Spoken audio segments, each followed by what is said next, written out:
Hello, আসসালামু আলাইকুম। আমার নতুন একটা দিনে আপনাদেরকে আবার স্বাগত জানাচ্ছি। আমার বন্ধের দিনটা কীভাবে কাটালাম সেটাই তুলে ধরবো আজকে আপনাদের কাছে। চলুন ভিডিওটা শুরু করি।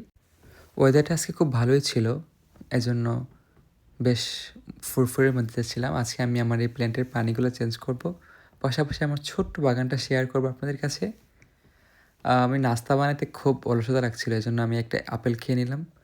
আপেল খেয়ে সাথে আমি আমার বাসায় ফ্রিজে রাখা মহিষের মাংস ছিল, সেই মাংসটা ভিজিয়ে নিলাম। বাজারে যাব, বাজার থেকে এসে তারপর রান্না করব। বাজার তো না, কনভেনিয়েন্স শপে যাব। এই তো বাসা থেকে বের হয়ে আমার বাসা থেকে মাত্র 10 মিনিটের রাস্তা, বেশি দূরে না।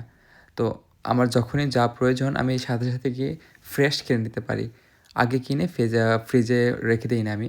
এই যে আমি চলে এসেছি লিডলের সামনে। আপনারা সবাই হয়তো চিনেন যারা ইউরোপে থাকেন। এসে একটা ট্রলি নিয়ে নিলাম। বেশি কিছু কিনবো না, কিছু ফ্রুটস কিনবো, পেঁয়াজ কিনবো, টুকটাক হালকা পাতলা। এই যে এখানে যত ফ্রুটস আছে সবগুলো আমার পছন্দ, আমি সব ফ্রুটস খাই। বাট এটা আমার অনেক পছন্দ। নিয়ে নিলাম, তারপর সাথে পেঁয়াজও নিলাম 1 বস্তা। বস্তা তো না, ছোটো একটা ব্যাগ 1 কেজির মাত্র। সব আজকে খুব একটা বিজি ছিল না, টুকটাক কেনাকাটা আমার শেষ। চিপস, আইসক্রিম, ডিম সব কিছু নিয়ে নিলাম। আমি পে করার জন্য লাইনে দাঁড়িয়েছিলাম তখনকার সময়টা। এই তো আমার টুকটাক কেনাকাটা শেষ, কাজ শেষ। এখন বাসায় যাওয়ার পালা। বাসায় গিয়ে রান্না করব। মাংসটা এসেই ধুয়ে দিলাম। আর অফ ক্যামেরা আমি পেঁয়াজ, টমেটো সবগুলো কেটে নিলাম। আমি নর্মালি মাংস রান্না করলে হাতে মেখে রান্না করি, আমার মা এভাবে রান্না করতো। আমার কাছে খুব ভালো লাগে। কিছু আস্ত মশলা দিয়ে দিচ্ছি প্রথমেই, সাথে পেঁয়াজ, টমেটো থেকে শুরু করে সব কিছু একসাথে দিয়ে বসিয়ে দেবো। শর্টকাটে ছোটোভাবে রান্না হয়ে যাবে। তেমন একটা সময় নষ্ট করতে হবে না, আমার হাতে এত সময়ও নেই। এই তো এক এক করে ধনিয়া গুঁড়া, জিরা গুঁড়া এবং বাকি সব যত মশলা আছে, তেল, লবণ, হলুদ, মরিচ,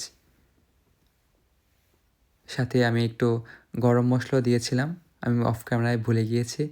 এখন আমি ফ্রিজ থেকেই আদা রসুনটা নিয়ে আমি আদা রসুন দিয়ে দিলাম। সব কিছু একসাথে দেওয়ার পর ভালোভাবে মিশিয়ে নিতে হবে। খুব হাতে মাখিয়ে নিয়ে চুলায় বসিয়ে দিলেই হবে। আর একটু পরপর জাস্ট চেক করবো, দ্যাটস ইট, আর কিছুই না। খুব ঝামেলা ছাড়া খুব সহজে রান্নাটা হয়ে যায়। আমার কাছে খুব ভালো লাগে এভাবে রান্না করতে। খেতেও মজা, পাশাপাশি খুব সহজ। যেমনটা বলেছিলাম যে আমি আজকে এই পানিগুলো চেঞ্জ করব, জায়গাগুলো রিপ্লেস করব। জায়গা রিপ্লেস তো করা হলো না, শুধুমাত্র পানিটা চেঞ্জ করলাম।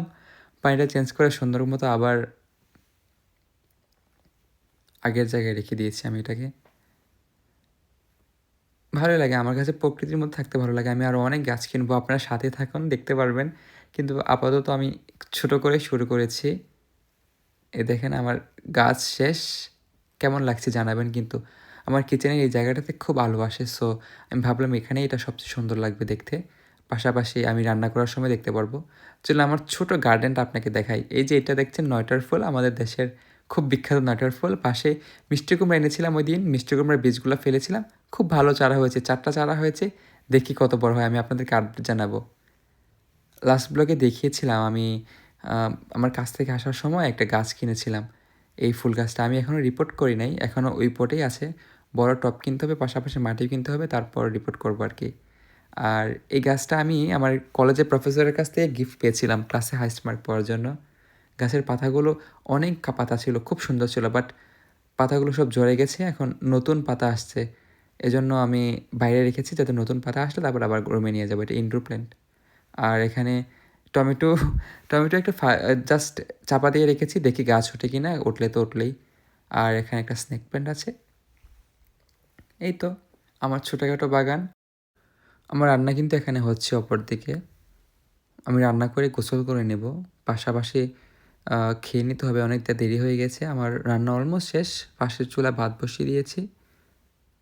এই তো মাংসর কালারটা কিন্তু খুব সুন্দর হয়েছে। আমি জানি না ক্যামেরাতে কেমন যেন দেখাচ্ছে, বাট বাস্তবে খুব সুন্দর ছিল কালারটা।